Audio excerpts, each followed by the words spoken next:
Number 1. Wingsuit flying, also known as wingsuiting. If you're too scared to skydive or base jump, then you definitely won't be wingsuit flying. With the suit itself emerging in various forms since the late 90s, one may actually transform into a Birdman, a Batman, or even a squirrel, depending on your stylistic preferences while practicing this sport. Of course, a parachute will be needed for a safe landing, and you may also need a hefty set of balls or a sturdy pair of ovaries. With the arrival of jet-powered wingsuits in recent years, there's no telling how this extreme sport will evolve for space oddities in the coming decades.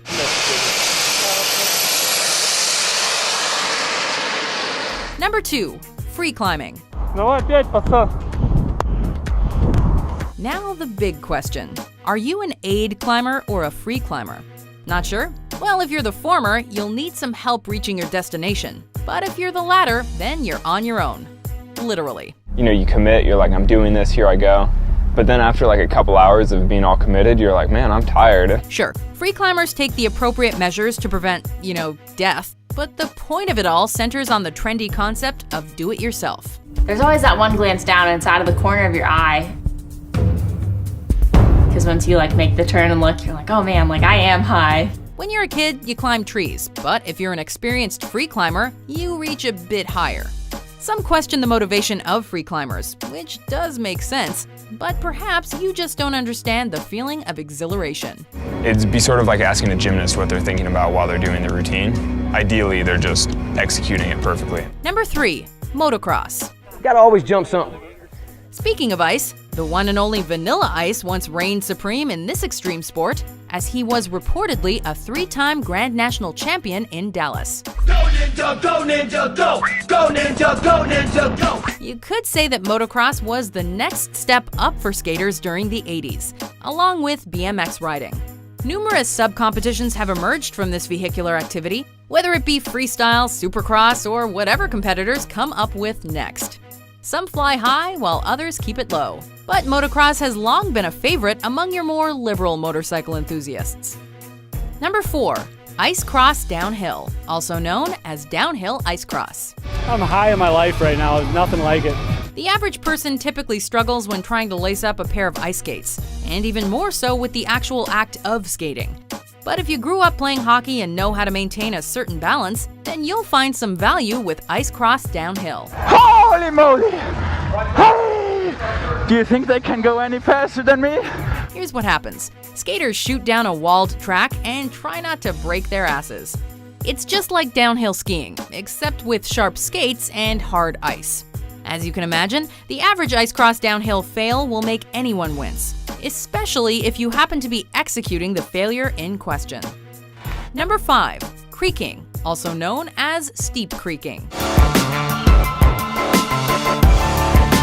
Sure, one may enjoy kayaking or canoeing, but that doesn't necessarily mean you enjoy literal downward spirals off waterfalls. But if this does sound like you, then you're a creeker. Congrats on having a name.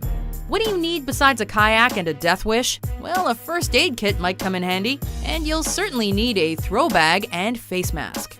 Those living in the Appalachians have come to know creeking all too well, and there's nothing like experiencing a first descent, whether it's your own or with somebody else. Beware of chicken heads and sieves, and always creak with confidence. Number 6. Skateboarding. Alright, so skateboarding probably doesn't seem that extreme these days. At least not if you're at the Bart Simpson it's faster than walking skill level. But every self-respecting skater knows that some broken bones are necessary if you want to call yourself the real deal. We don't really need to explain the essence of this extreme sport, as YouTube has become a haven for countless skateboarding fails, and also some rather impressive feats. The activity is something of a gateway sport for extreme individuals, and a culture in its own right. You either skate or you don't.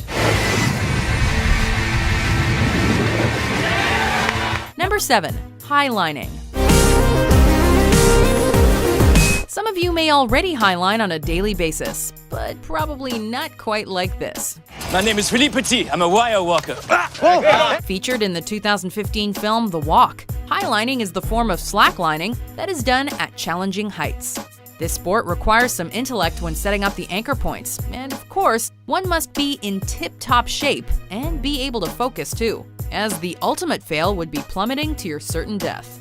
It's only been since 2010 that slacklining has really become popular, particularly in the form known as tricklining, and it builds on the examples of past high-wire artists for more creative expressions of freedom. Number 8. Ice climbing. It's a 100-meter vertical ice shield, nearly rock hard because the sun never hits it. We all know that mountain climbing is for pansies, right? So that's why this slippery sport has gained such momentum in recent years. We're kidding, of course, as both rock and ice climbers are equally adventurous and crazy. Whether you prefer alpine ice or water ice, the basic laws of nature apply when climbing up a frozen waterfall. One does not simply ice climb. One comes ready with all the appropriate gear, prepared for perhaps the most exhilarating feeling in the world, and maybe a nasty fall. Number 9. Volcano surfing. I push off. Moments later, I'm S-turning down the pumice. The advent of this 21st century extreme sport has been credited to Zoltan Istvan, and it involves a bumpy ride to the dark side of an actual volcano. That's right, a couple thousand years ago, the poor residents of Pompeii were essentially buried alive thanks to Mount Vesuvius. And now, adventurers fight back against volcanoes, so to speak, by getting all up in their business. Go! Yeah! Times have changed, of course, but one must always be aware of getting all carved up by chunks of ash and flying debris. Oh yeah, the explosive lava is something to think about as well. Number 10. Bull riding. Play the game, you take the pain, you know the dangers, and you're willing to pay for them to do what you love doing. So you think you're a tough guy, eh? Well, let's see you last 8 seconds getting your ass or twig and berries handed to you on top of a raging bull. Some people get their kicks by running away from such beasts. But whether you're an American rider or one overseas, there's nothing quite like the intensity of preparing for and executing this challenge. You step off of one of those bulls, you're 10 foot tall and bulletproof. It takes a certain breed to sustain this kind of lifestyle. And while people flock to events to see bull riders do their thing, there's not much they can do when the bull hits the fan. And then all of a sudden, going from perfect to horrible.